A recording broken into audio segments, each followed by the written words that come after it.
Okay, are you ready for this? I'm going to talk at you for a while. I got my post-it note. I've mentioned this before, that sometimes a lot of my videos are spontaneous, and some of the times I'll have notes or I'll have just a post-it note. So I got my one post-it note. And so the topic of this video is readdressing channel metrics and self-confidence. And I think this is very important for a small channel, YouTube channel.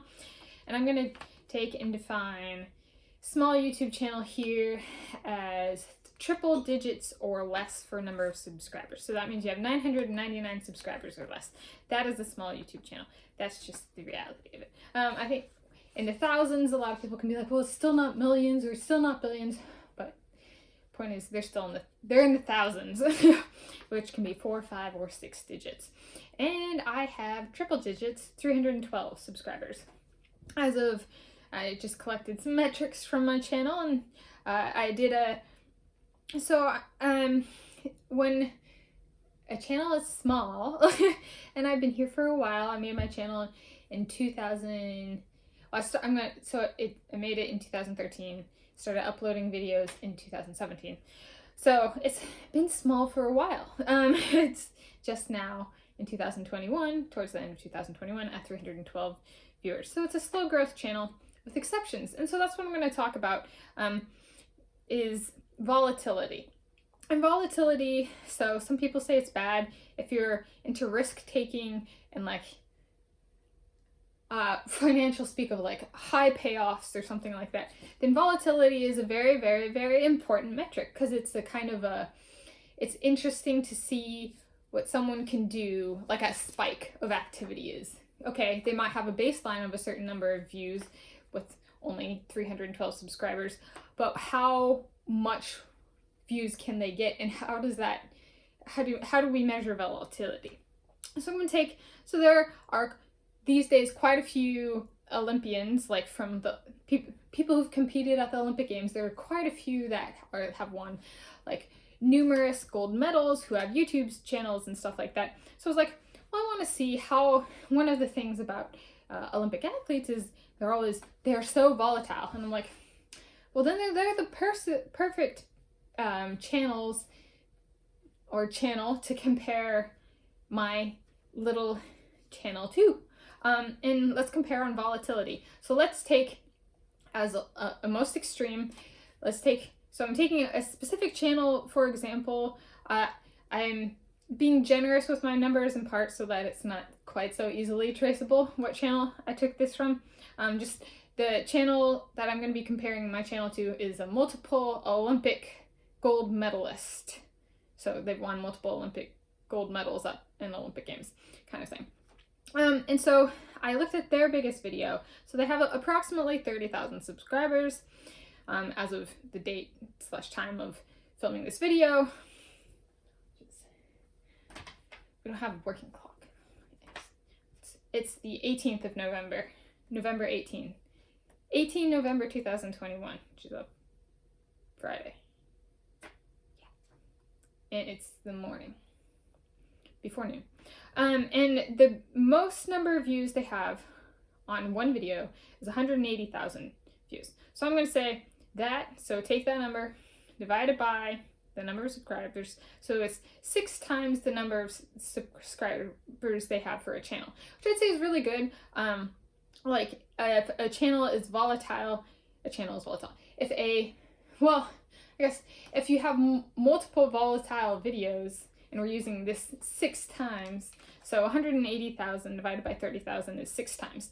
That means 6 times the number of people who subscribe to the channel viewed the video. And so people might have watched the video multiple times, but the concept still holds of there are 6 times more views than there are subscribers. And that's really big for a channel that's small or big, because it means you're reaching potentially outside your pool of subscribers, unless they're just watching it over and over. But still, I would take that. I would guess that's a good thing, if people are rewatching it like 6 times or something like that. So I'd say, okay, that makes sense. For like, I think 6 times, that's an important 6 times factor is also important in fracture mechanics, so I like that. Someone who's kind of into material science and engineering, and specifically the mechanical behavior of materials, I like that 6 times factor. It's consistent with science and physical reality and stuff that matters over there, and crack propagation and stress concentration and stuff like that. So it's a sound, sensical number, in factor. Okay, so 6 times, they have only one video that has performed at that. So this is the volatile number for this Olympic athletes channel, multiple Olympic gold winning Olympic athletes channel. And how many do I have? So I have 312 subscribers. So multiplying that by 6, I would need a video to have more than 1,872 views on a video for it to count as volatile by the standard of this Olympic athlete. How many of those do I have? I have 13. So I would say, I don't know, this actually came up while I was filming. This was the volatile channel thing. I would say to have a volatile channel, you're gonna have to have more than one volatile video. Ballpark would be like maybe a dozen videos. I guess this is a baker's dozen, 13. But I don't know if I would classify my channel as volatile. Some of these videos, yes. Like, okay, so I have 13, whereas this Olympic athlete only has one volatile video based on the 6 time factor. And so that's nice, but how much more volatile is my most volatile video compared to this Olympic athlete? Because, like, that's a pretty big deal. Like, Olympic athletes are supposed to be volatile. How do I have 13 while this other person only has 1? So my most viewed video has over 107,000 views as of date and time filmings. I only have 312 subscribers. So how many times more is that? Whereas like 30,000 times 6, so 6 times more views than subscribers. So 107,000, I'm going to round it down, views divided by 312 subscribers is approximately 342 times more views than number of subscribers. That's a whole lot more volatile than that Olympic athlete. And if you divide 342 by 6, it's like 57 or something like that. So I'm 57 times more volatile than a multiple Olympic gold winning athlete. Which is just kind of mind-boggling. Like, how is that even possible? A little bit. And I think, well, I mean, I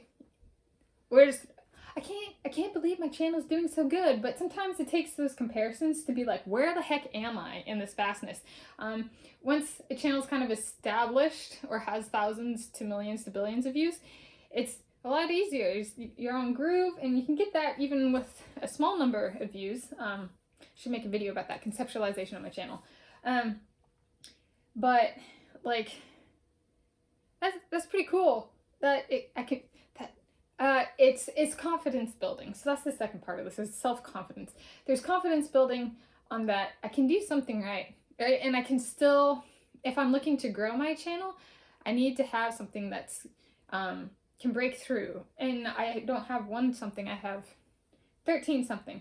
And my channel wouldn't grow the same as an Olympic athlete's channel. I mean, they're covered in the news, they're covered like on TV, they have many sponsors, they have so much coverage that their channel doesn't need the same kind of attention that a small channel with. I have none of those things. Except for my pictures in like the local news that I get published, that kind of thing.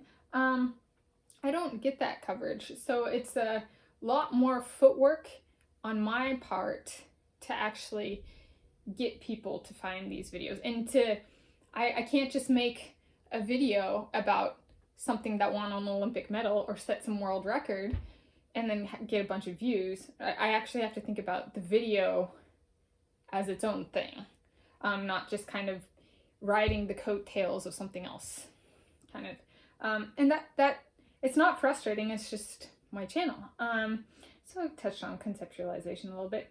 And so I'd say volatility, so the 6 times factor, looking at the total number of views for a video divided by the number of subscribers on a channel, is really good for reach. So how many people can you reach?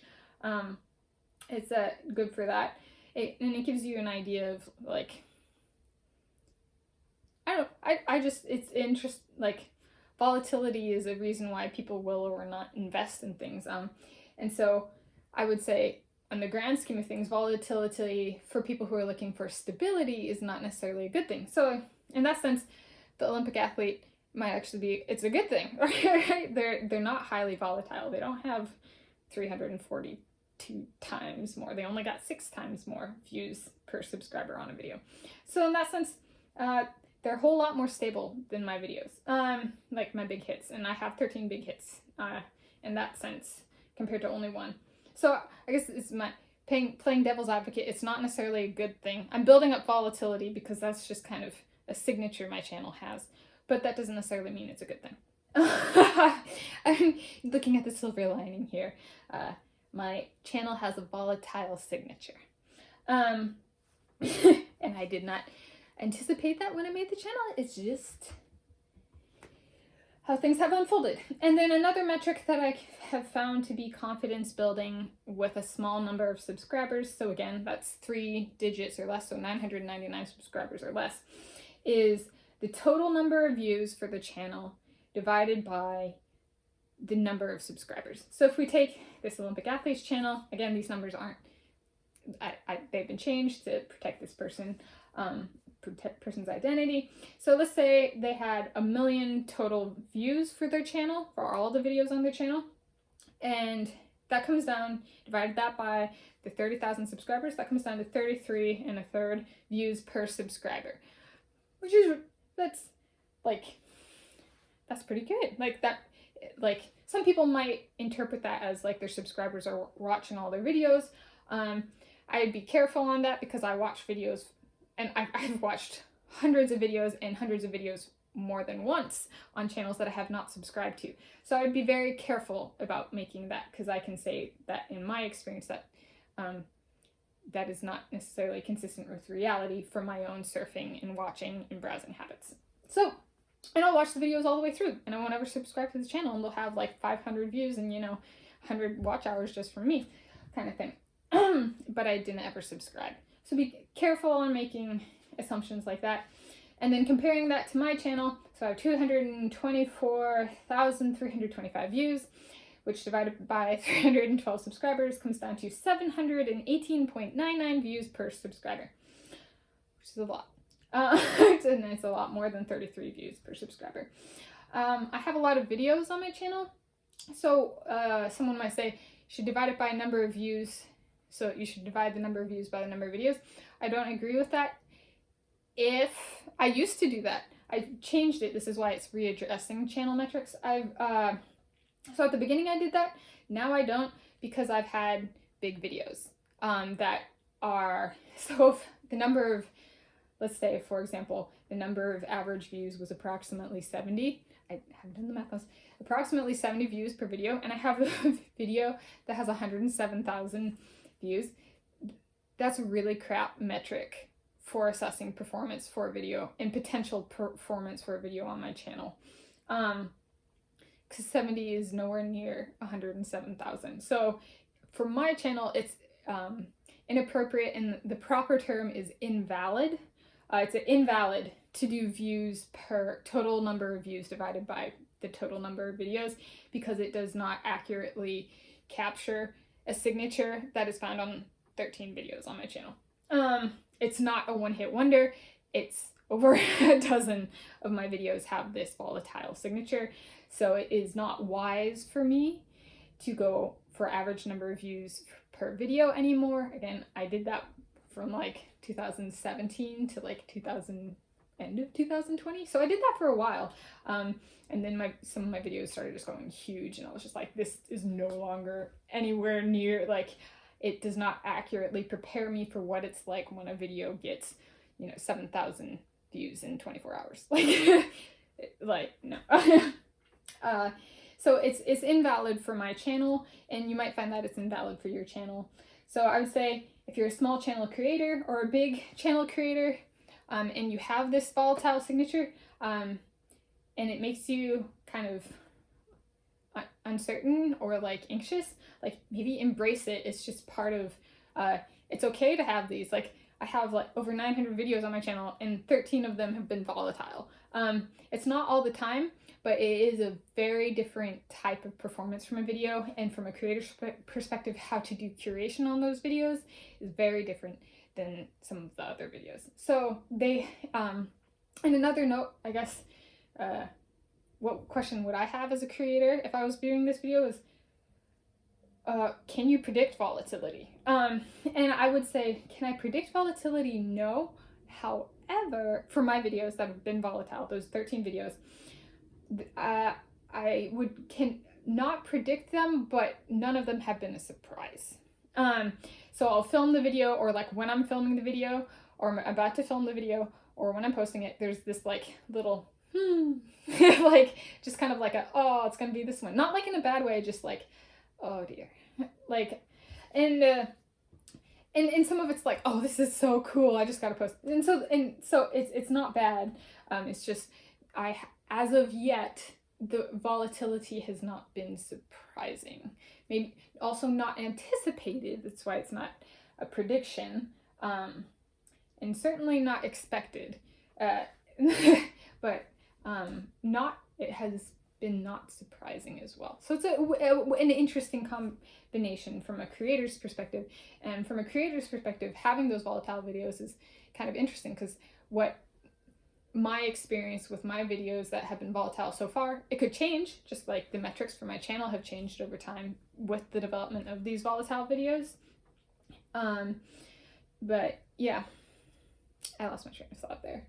Yeah, so that's just a note on readdressing channel metrics and self-confidences. If you're a small creator and you want to reach a big audience or something like that, maybe don't rule out volatility. It gets a bad rap these days, especially from the financial sector, but like, maybe it's a good thing. And maybe you get 107,000 views, maybe a different video gets like, one of yours gets like 1 million, and you get 1,000 subscribers just from that video alone. There's really good perks to having a volatile video, and specifically multiple volatile videos. So.